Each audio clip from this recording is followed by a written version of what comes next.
Welcome to Quantumly Kinky with Dr. Veda, where we talk about sex, Eastern medicine, and character development for the multidimensional you. Episode 52, Intellectualizing versus Internalizing. Welcome back to Quantumly Kinky, where modern sexuality meets ancient medicine, and every episode helps you to rewire your body for more pleasure, power, presence, and turn on. I am your host, Dr. Veda, and today we're talking about something that I see constantly in my work with patients, and even sometimes myself. And it's something that many of us self-aware, high-achieving people quietly struggle with. And it's this difference between intellectualizing our healing and actually internalizing it. Because these two things can look very similar on the surface. For example, you can read all the books, listen to the podcasts, understand attachment theory, know the language of trauma and nervous system regulation, and you can explain exactly why you behave the way you do. And yet, you still react the same way. You still spiral in the same moments. You still feel the same anxiety in intimacy. And you still find yourself repeating the exact same patterns. So if this is you, I want to start by saying something super important. This does not mean you're failing. It simply means that your mind has learned something your nervous system has not yet absorbed. And that gap is where so many of us get stuck. So first we have intellectualizing. And it's ultimately the mind's strategy. Because intellectualizing is when the mind attempts to process emotional or physiological experiences through thinking. And interestingly, it's often a strategy that is used by very intelligent people. And it's because your mind analyzes because it wants to protect you. And thinking gives you distance from feeling. If you can understand something, categorize it, label it, and explain it, well, then you don't have to fully experience it in your body.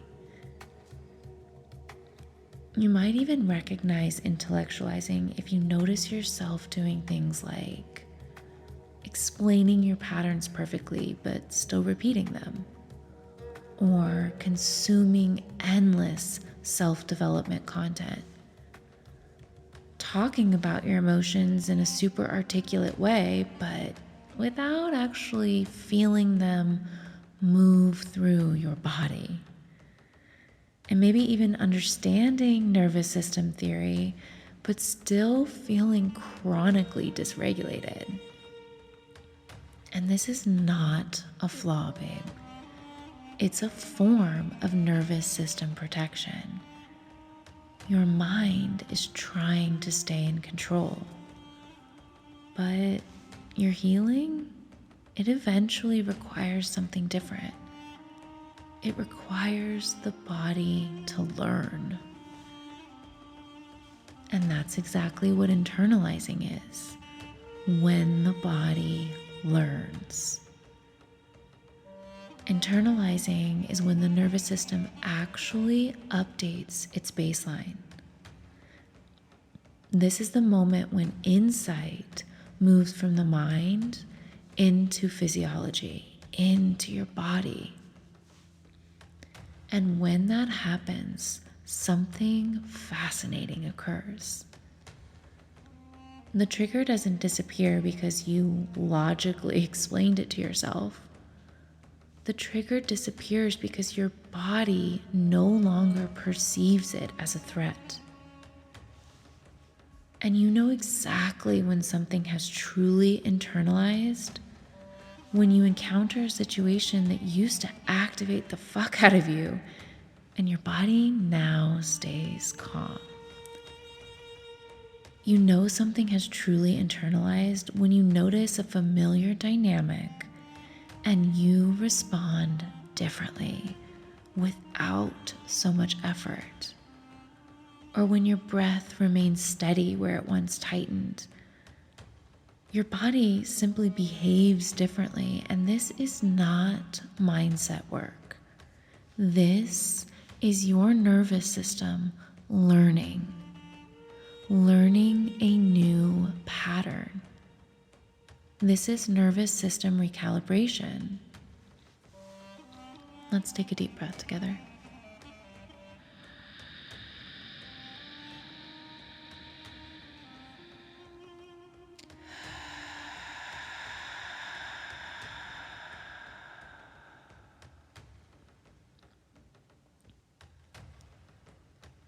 Now I want to talk about the 5 spirits perspective from Eastern medicine.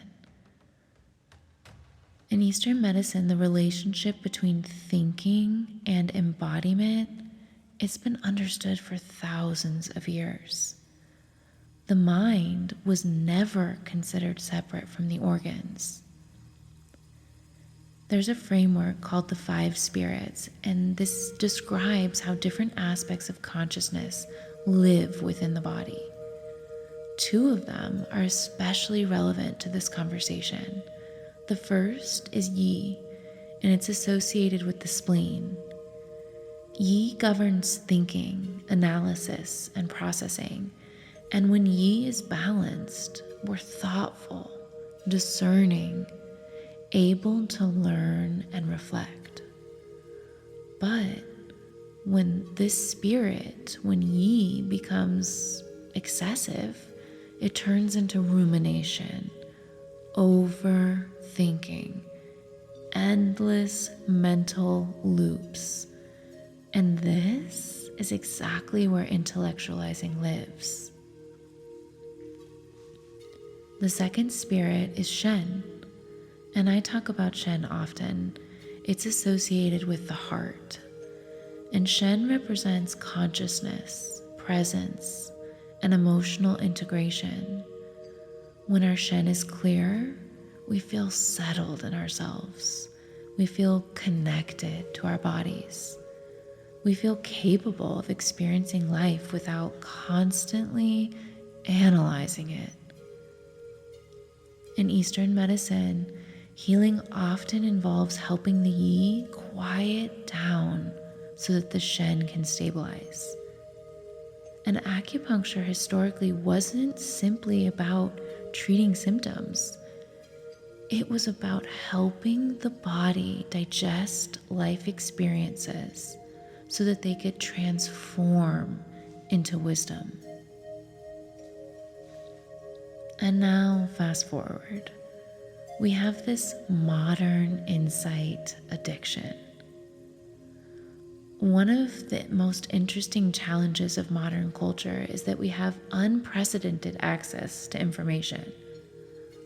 Therapy language, psychology frameworks, nervous system education, attachment theory, and now AI, bot agents giving us endless information from a prompt that only took us seconds. And of course, all of this knowledge can be incredibly valuable. But there is this subtle trap. We've created a culture that is very skilled at insight and often underdeveloped in integration. People know exactly what their patterns are. They know why they developed them. They can explain them beautifully. And yet, their body hasn't changed. Their experience has not changed. And this is what I sometimes call the nervous system gap. And in that nervous system gap, there's an erotic consequence. Now, here's where this becomes especially relevant to the work we do on this podcast and at my Turned On clinic in coastal San Diego. Because intellectualizing doesn't just affect emotional healing, it also affects your sexual vitality. Erotic energy lives in the body. Desire requires presence. And when someone spends most of their time in their head, several things often happen. Their body becomes numb, sensation dulls, and sex becomes mental rather than embodied, and desire feels distant or inconsistent. So in Eastern medicine, sexual vitality is deeply tied to nervous system safety. When the nervous system is chronically guarded, the body simply does not access pleasure easily. But when we allow this integration to occur, when we allow our body to actually learn safety, Eros returns naturally. One of the reasons that I designed the Veda Method the way I did is because I saw how often people were stuck in intellectual insight without embodiment, myself included. So the sessions intentionally move through these 3 phases. First, we address perspective. Sometimes the mind genuinely needs a new framework, a new way of seeing something. Second, we move into acupuncture, because acupuncture works directly with the nervous system and all of the energetic pathways of the body. Points that calm the Shen, anchor the Shen, regulate the nervous system, and move stagnant energy. And then thirdly, we work with energetic and frequency-based integration. The goal isn't simply to talk about your healing. The goal is to help the body experience a new frequency state. Because once the nervous system experiences something different, once it feels that frequency, it actually begins to reorganize itself around that new baseline. That is the heart of recalibration. And there's this metaphor that I often share with patients, and it's imagining that you're studying this map of a mountain range. You learn the trails, you memorize the terrain, you understand where every path leads. That's intellectualizing. But internalizing, that's actually walking the mountain, feeling the ground under your feet, experiencing the elevation, breathing the air. You can study a map for years without ever knowing what that mountain truly feels like. Insight is the map. Integration is the walk. Let's take another deep breath together.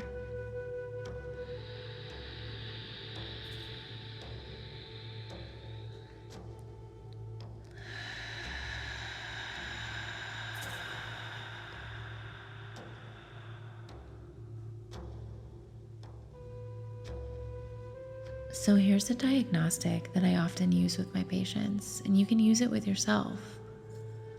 When people say they've integrated something, I always ask one question. Has your nervous system actually changed? Not your explanation, not your story about it, and not the insight you had in therapy. I'm talking about your physiology, your body, your wiring. So ask yourself, do you breathe differently now? Do you respond differently when something unexpected happens? Do you soften faster after stress? Do you feel safer in situations that used to activate you? Because when something truly lands in the nervous system, something fascinating happens. You stop managing yourself. You stop rehearsing your reactions. You stop trying to be regulated, and your body just does it automatically. More ease, more space, and more of your erotic life force online. Because this type of integration isn't intellectual, it's biological. And when your biology shifts, your life shifts with it. That's the difference between understanding something and becoming it. So before we close today, I want to offer a super simple practice for the next 7 days. I want you to place one hand over your heart and one over your lower belly. Take a slow, deep breath in.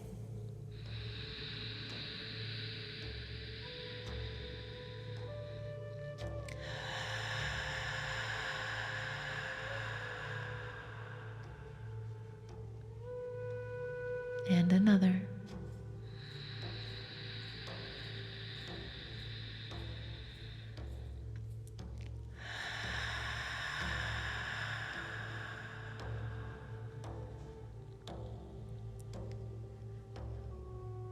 For the next 7 days, instead of thinking about your life, notice your body, notice your heartbeat, notice the movement of your breath, notice the warmth of your hands against your skin, because this moment right here is where integration happens.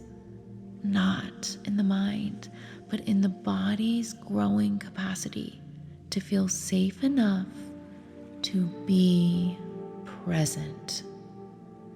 And presence, as we talk about so often on this show, is the number one doorway to vitality, to pleasure, to the full experience of being alive. And that is the essence of living turned on.